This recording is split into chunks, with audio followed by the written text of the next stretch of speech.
नमस्कार, मैं अस्मा खान, प्रवक्ता सूरज प्रसाद राजकीय बालिका इंटर कॉलेज झांसी से आप सभी का बच्चों इतिहास की कक्षा में स्वागत करती हूँ। इतिहास की कक्षा में आज हम पढ़ेंगे कक्षा 12 के छठे अध्याय को। छठा अध्याय हमारा है भक्ति सूफी परंपराएं, धार्मिक विश्वासों में बदलाव और श्रद्धा ग्रंथ, लगभग 8वीं से 18वीं सदी तक। तो बच्चों, आज हम पढ़ने जा रहे हैं इसके प्रथम भाग को। तो बच्चों, ये पढ़ने से पहले हम ये जान लें कि हमने अपने 5वें अध्याय में क्या पढ़ा था।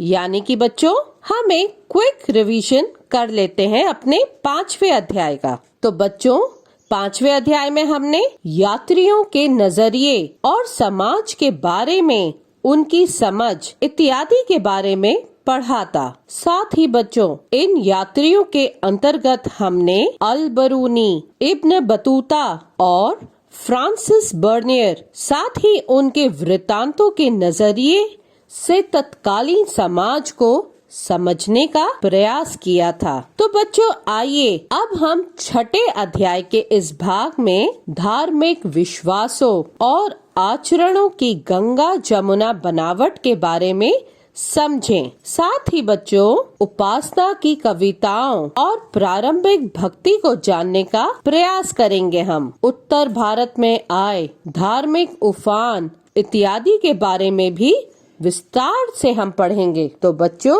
शुरू करते हैं अब हम अपने पहले भाग को। और इस पहले भाग की पहली स्लाइड हमारी है उद्देश्य की। अध्याय के इस भाग की समाप्ति के पश्चात आप सभी छात्र छात्राएं निम्नलिखित बातों को समझने में सक्षम होंगे। वे बातें कौन सी हैं बच्चों? देख लीजिए आप। धार्मिक विश्वासों और आचरणों की गंगा जमुना बनावट के बारे में हम समझेंगे। उपासना की कविताओं और प्रारंभिक भक्ति को जानने का बच्चों हम प्रयास करेंगे। कर्नाटक की वीर शैव परंपरा के बारे में भी हम पढ़ेंगे। इन परिवर्तनों से उत्तर भारत में आए धार्मिक उफान को हम समझेंगे और साथ ही इस्लामी परंपराओं के बारे में भी हम विस्तृत रूप में पढ़ेंगे। तो बच्चों, इस काल में नवीन विचारधाराओं के साथ साथ नवीन साहित्यिक स्रोतों की रचनाएं की गई थीं और उन्होंने क्षेत्रीय भाषाओं को अपनाकर उन्हें जन जन तक व्यक्त किया, जिससे उन्हें ख्याति मिली और समाज में उनको एक विशिष्ट यानी कि विशेष स्थान मिला, जिनके बारे में हम आगे विस्तृत रूप में चर्चा करेंगे। तो बच्चों, आप स्क्रीन में अब अपनी अगली स्लाइड देख रहे हैं। वो क्या है? धार्मिक विश्वासों और आचरणों की गंगा जमुना बनावट। तो बच्चों, इस काल में साहित्य और मूर्ति कला दोनों का ही विकास हुआ और देवी देवताओं में शिव, विष्णु व अन्य देवी देवताओं का प्रचलन विस्तृत रूप से हुआ। पूजा प्रणाली प्रक्रिया को हम 2 रूप में समझेंगे और इसकी आवश्यकता अनुसार क्या है? पहला, एक ब्राह्मणवादी विचारधारा जो कि पौराणिक ग्रंथ साहित्य रचनाओं के आधार पर थी, और दूसरी जिसमें अन्य सामाजिक वर्गों को ब्राह्मणवादी विचारधारा को स्वीकार किया गया। तो बच्चों, हमारी अगली स्लाइड है धार्मिक विश्वासों और आचरणों की गंगा जमुना बनावट। तो बच्चों, सबसे पहले आपके स्क्रीन में एक चित्र आया है। इस चित्र को देखिए। ये एक आकृति है जिसके दाहिनी ओर जगन्नाथ जी हैं, जो अपनी बहन सुभद्रा, जो कि मध्य में आप देख रहे हैं जिनका चित्र, वो मध्य में सुभद्रा हैं, और बाईं ओर उनके भाई बलराम हैं। ये हमारी धार्मिक विश्वासों के बारे में ये चित्र अंकित किया गया है। अब इन प्रक्रियाओं के फलस्वरूप महान संस्कृत पौराणिक परंपराओं और लघु परंपराओं के पारस्परिक संपर्क से संपूर्ण देश में अनेक धार्मिक विचारधाराओं तथा पद्धतियों का जन्म हुआ। अब बच्चों, इस समन्वय का सबसे महत्वपूर्ण उदाहरण क्या है? वह है आधुनिक उड़ीसा राज्य के पुरी में मिलता है। तो बच्चों, अब आप ये जान लीजिए कि 12वीं शताब्दी तक पहुँचते पहुँचते यहाँ के प्रमुख देवता जगन्नाथ, इनका शाब्दिक अर्थ है संपूर्ण विश्व का स्वामी जगन्नाथ, जो विष्णु का एक रूप मान लिया गया था। ये बात और है कि विष्णु के उड़ीसा में प्रचलित रूप तथा देश के अन्य भागों से मिलने वाले स्वरूपों में अनेक भिन्नताएं देखने को मिलती हैं। देवी संप्रदायों में भी समन्वय के ऐसे अनेक उदाहरण उपलब्ध होते हैं। सामान्य रूप से देवी की पूजा आराधना सिंदूर से पोते गए पत्थर के रूप में ही किए जाने का प्रचलन था बच्चों। अब पौराणिक परंपराओं के अंतर्गत स्थानीय देवियों को मुख्य देवताओं की पत्नियों के रूप में मान्यता प्रदान कर दी गई। कभी उन्होंने लक्ष्मी के रूप में विष्णु की पत्नी का स्थान प्राप्त किया, तो कभी पार्वती के रूप में शिव की पत्नी का। इसके बाद बच्चों, हम अपनी अगली स्लाइड देखते हैं, जो कि है भेद और संघर्ष। अब बच्चों, ज्यादातर देवी आराधना पद्धति को तांत्रिक कहा जाता था, और जैसा कि बच्चों तांत्रिक पूजा पद्धति उप महाद्वीप के कई भागों में प्रचलित थी। स्त्री एवं पुरुष दोनों ही ये पूजा करते थे। वर्ग और वर्ण के भेद की अवहेलना की गई उस समय। इस काल में जैन और बौद्ध धर्म भी प्रभावित हुए और बाद में समस्त विचारों और आचारों का वर्गीकरण हिंदू रूप में हुआ। आगे बच्चों हम जानें कि साहित्य और मूर्ति कला के विकास के साथ साथ वैदिक देवी कुल जैसे कि इंद्र, अग्नि, सोम, इन सभी का निरूपण लगभग समाप्त हो चुका था, और साथ ही बच्चों इसके विपरीत तांत्रिक आराधना वाले वैदिक सत्ता की आलोचना करते थे। अपने भगवानों जैसे विष्णु और शिव को सर्वोच्च मानते थे। बच्चों, जैसा कि हमने अपने पिछले अध्यायों में पढ़ा था कि किस प्रकार पौराणिक धार्मिक विचारधाराओं में परिवर्तन बौद्ध और जैन धर्मों के कारण हुआ था, ठीक वैसे ही अब धार्मिक क्रियाकलापों, साहित्य और मूर्ति कला के विकास एवं संतों की आम लोगों के मध्य लोकप्रियता के कारण उत्तर और दक्षिण भारत में तांत्रिक आराधना वाले धर्म प्रचलित हुए। और इन धर्मों में कौन थे?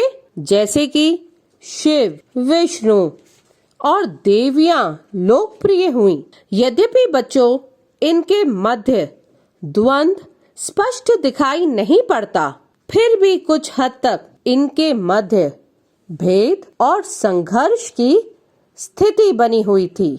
इसके आगे बच्चों, अब हम अपनी अगली स्लाइड देखते हैं। वो है उपासना की परंपराएं, प्रारंभिक भक्ति परंपरा। बच्चों, कई बार कुछ संत और कवि ऐसे नेता बनकर उभरे जिनके आसपास भक्तजनों के कई समुदायों का गठन हो गया, और ज्यादातर परंपराओं में ब्राह्मण देवता और भक्तों के बीच बिचौलिए का काम करते थे। तो बच्चों, आगे बढ़ते हैं और देखें हम कि इस समय दो तरह की पूजा प्रणालियां प्रचलित थीं। अब वे दो तरह की पूजा प्रणालियां कौन सी हैं बच्चों? एक सगुण और दूसरी निर्गुण। सगुण जैसे कि शिव, विष्णु, जिसमें मूर्ति पूजा देवियों के बारे में है, और निर्गुण जैसे कि अमूर्त और निराकार। अब इन दोनों वर्गों ने भक्ति आंदोलन को एक नया आयाम दिया और इनका नेतृत्व भी अलग अलग संतों ने किया। अब इन दो वर्गों में प्रमुख थे अलवार और नैनार। बच्चों, अलवार वे थे जो विष्णु के भक्त थे और नैनार ये शिव के भक्त थे।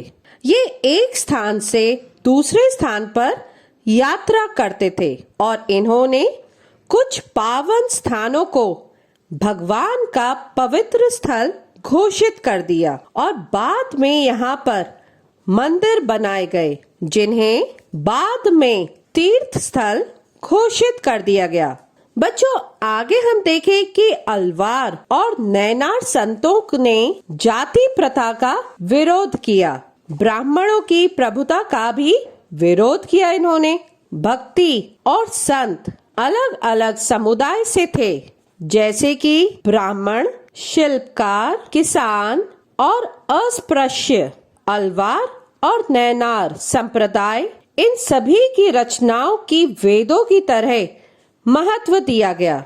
अलवार और नैनार संतों द्वारा की गई रचनाओं ने भक्ति की इस परंपरा को एक नया आयाम दिया और सामाजिक व्यवस्था के आधार पर ही इनको परिभाषित करने की व्याख्या की गई और साथ ही बच्चों, इनके द्वारा किए गए साहित्य संकलन को वेदों के समान महत्व दिया गया। अब इसके आगे बच्चों, अब हम देखते हैं अपनी अगली स्लाइड, जो है स्त्री भक्त। अब इसमें क्या है बच्चों कि इन परंपराओं की ये विशेषता थी कि इनमें स्त्रियों को भी स्थान दिया गया। इसका उदाहरण है अंडाल नामक अलवार स्त्री भक्त। अंडाल, जो स्वयं को भगवान विष्णु की प्रेयसी मानती थी, अंडाल अपनी भक्ति को छंदों में व्यक्त करती थी।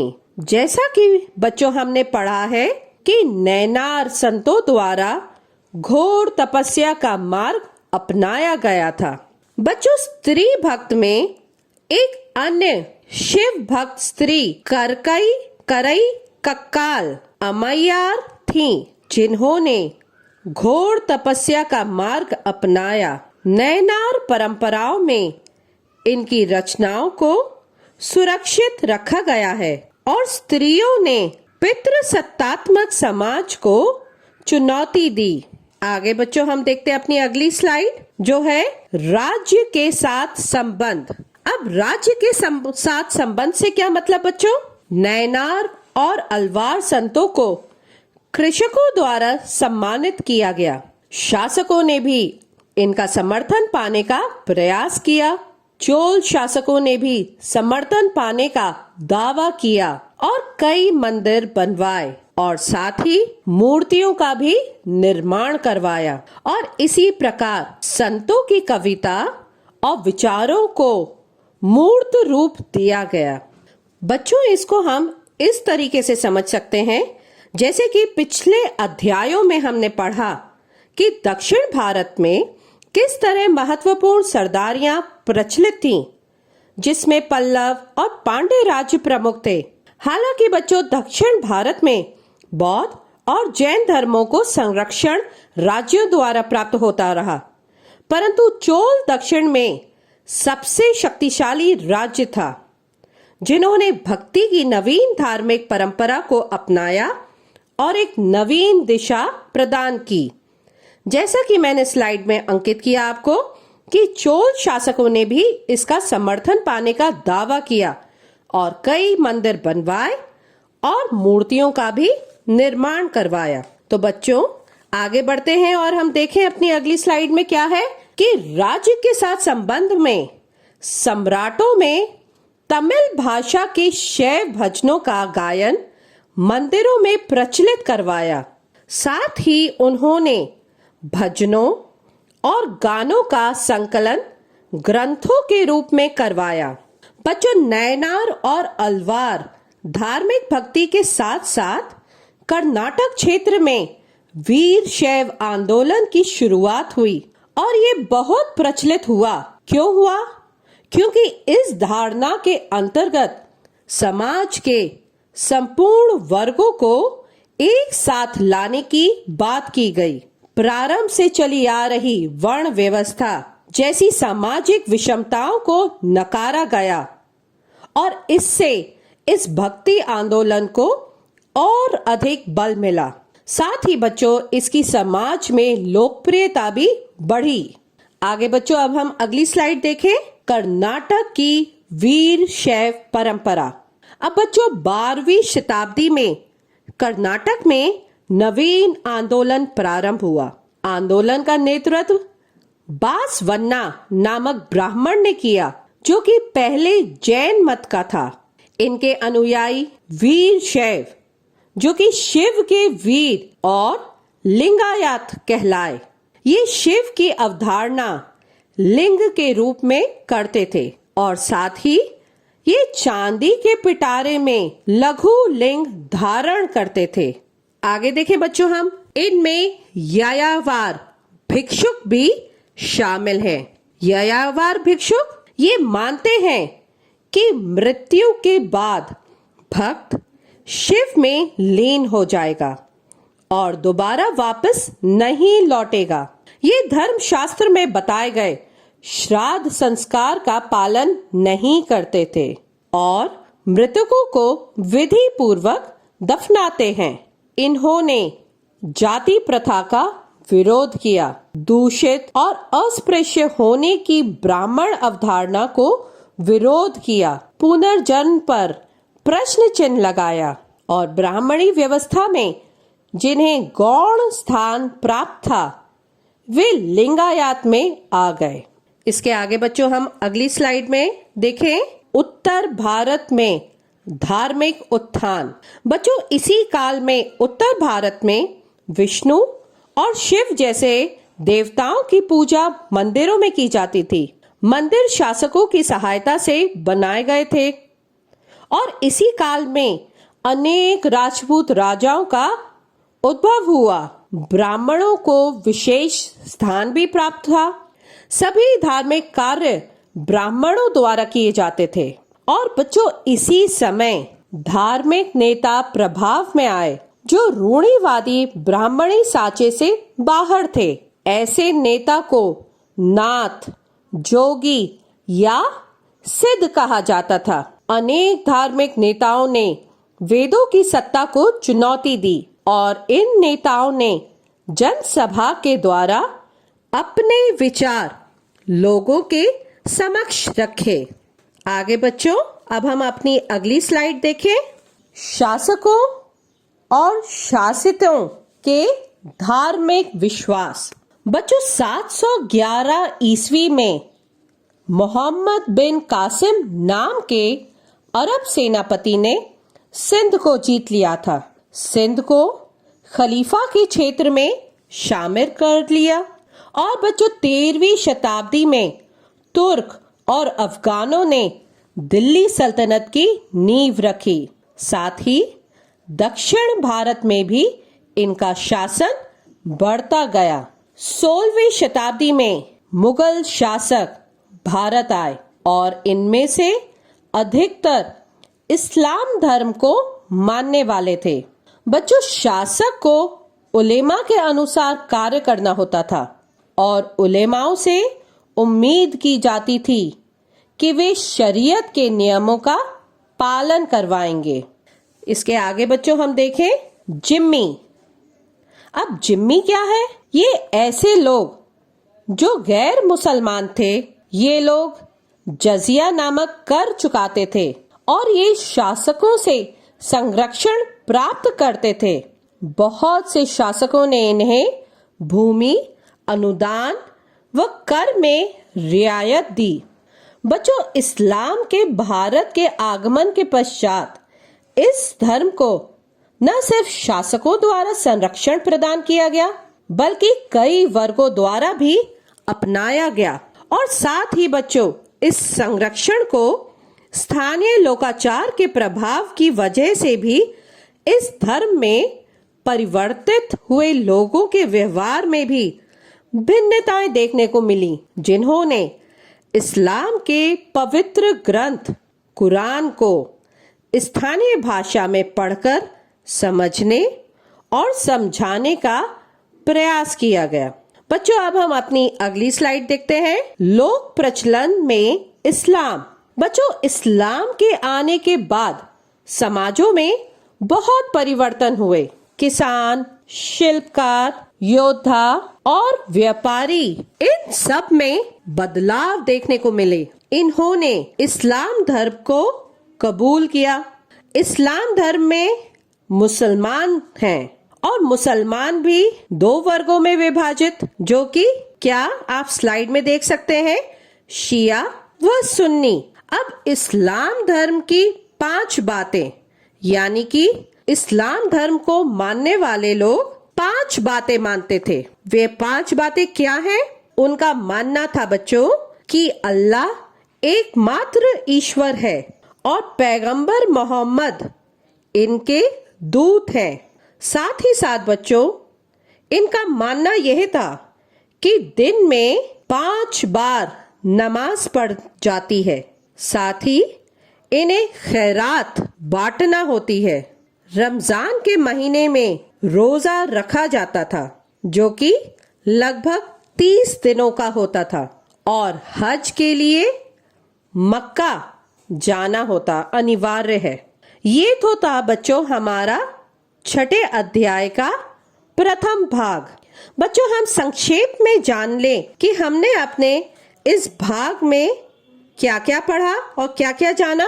अध्याय के इस भाग में हमने बच्चों धार्मिक विश्वासों और आचरणों की गंगा जमुना बनावट के बारे में समझा। उपासना की कविताओं एवं प्रारंभिक भक्ति को जानने का प्रयास किया। कर्नाटक की वीर शैव परंपरा के बारे में पढ़ा और इन परिवर्तनों से उत्तर भारत में आए धार्मिक उफान को समझा। साथ ही साथ इस्लामी परंपराओं के बारे में भी हमने जानना और समझने का प्रयास किया बच्चों। तो बच्चों, हम अपने इस मूल्यांकन को देख लें क्या? तो कुछ होमवर्क भी हमें करना है। उसके लिए मैं एक प्रश्न आपके लिए लेके आई हूँ, जो नोट करिए आप। उदाहरण सहित स्पष्ट कीजिए कि संप्रदाय के समन्वय से इतिहासकार क्या अर्थ निकालते हैं। इसका उत्तर आप किस प्रकार लिखेंगे बच्चों?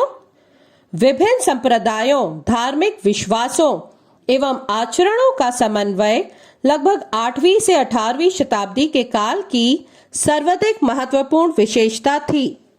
संप्रदाय के समन्वय से इतिहासकारों का तात्पर्य है कि इस काल में विभिन्न मूर्ति पूजा प्रणालियां समन्वय की ओर बढ़ने लगीं और इस काल के साहित्य और मूर्ति कला दोनों से ही अनेक प्रकार के देवी देवताओं का परिचय मिलता है। विष्णु, शिव और देवी की विभिन्न रूपों में आराधना की परिपाटी केवल प्रचलन में रही, अपितु उसे और अधिक विस्तार और व्यापकता प्राप्त हुई। देश के विभिन्न भागों के स्थानीय देवताओं को विष्णु का रूप माना जाने लगा और महान संस्कृत पौराणिक परंपराओं और लघु परंपराओं को पारस्परिक संपर्क के परिणाम स्वरूप संपूर्ण देश में अनेक धार्मिक विचारधाराओं तथा पद्धतियों का जन्म हुआ। इनमें से एक प्रक्रिया ब्राह्मणी विचारधारा के प्रचार से संबंधित थी। पौराणिक ग्रंथों की रचना, संकलन और परीक्षण ने इसके प्रसार को प्रोत्साहित किया। पौराणिक ग्रंथों की रचना सरल संस्कृत छंदों से की गई, जिन्हें वैदिक विद्या से विहीन स्त्रियों और शूद्र भी समझा जाता था। समन्वय की इस प्रक्रिया का सर्वाधिक महत्वपूर्ण उदाहरण आधुनिक उड़ीसा राज्य में पुरी में मिलता है। ये और बात है कि विष्णु के उड़ीसा में प्रचलित रूप तथा देश के अन्य भागों से मिलने वाले स्वरूपों में अनेक भिन्नताएं देखने को मिलती हैं। इसी के साथ देवी संप्रदायों से भी समन्वय के ऐसे अनेक उदाहरण उपलब्ध हुए हैं, जिसे सामान्य रूप से देवी की पूजा आराधना सिंदूर से पोते गए पत्थर के रूप में प्रचलन किए जाने का प्रचलन था। कभी उन्होंने लक्ष्मी के रूप में विष्णु की पत्नी का स्थान प्राप्त किया, तो कभी पार्वती के रूप में शिव की पत्नी का। तो बच्चों, आज के इस भाग से हमारा क्या निष्कर्ष निकलता है कि 8वीं से 18वीं सदी के मध्य विभिन्न धार्मिक पंथों का उद्भव हुआ। साथ ही भक्ति और सूफी की विभिन्न धार्मिक विचारधाराएं प्रचलित में आईं, जिससे समकालीन कर्मकांड और पूजा पाठ की प्रक्रिया विधियों में साहित्य और मूर्ति कला के संकेतों को दर्शाया है। बच्चों, हम अब कुछ होमवर्क भी करेंगे अपने घर पर। पहला प्रश्न, उदाहरण सहित स्पष्ट कीजिए कि संप्रदाय के समन्वय से इतिहासकार क्या अर्थ निकालते हैं। दूसरा, क्यों और किस तरह शासकों ने नैनार और सूफी संतों से अपने संबंध बनाने का प्रयास किया। तीसरा, किस हद तक उपमहाद्वीप में पाए जाने वाली मस्जिदों को स्थापित्य, स्थानीय परिपाटी और सार्वभौमिक आदर्शों का सम्मिश्रण है। और चौथा, इस अध्याय में प्रयोग किन्हीं 5 स्रोतों का अध्ययन कीजिए और इनमें निहित सामाजिक व धार्मिक विचारधाराओं पर चर्चा कीजिए। धन्यवाद।